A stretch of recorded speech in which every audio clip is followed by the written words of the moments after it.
High, আমি শ্রেয়া বিশ্বাস। দুর্গাপুরে দিদির কাছে, রনিতা দিদির কাছে নতুন স্কুটি শিখে এখন শেষ হয়েছে ক্লাসেস।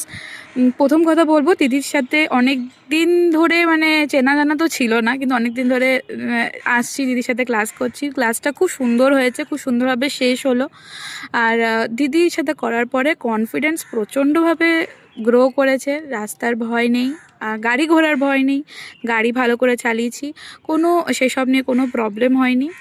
আর বলতে গেলে দিদি সব দিক দিয়ে একদম গ্রোথ করাবে। গাড়ির ওপরে যে কনফিডেন্সটা থাকে না নতুন, সেই কনফিডেন্সটা করাবে। আর কোনো ভয় ভয় হবে না রাস্তায়, গাড়ি নিয়েও না, নিজেকে নিয়ে না, গাড়ি পড়ে যাবে বা সাইকেল চালাতে পারি না এসব নিয়ে কিছু নেই। প্রচণ্ড দিদি খুব ভালো করে ধরে, মানে তোমার পার্সোনালি কোথায় প্রবলেম হচ্ছে সেসব সব কিছু দেখে তারপরে দিদি করাবে ওটা। Thank you.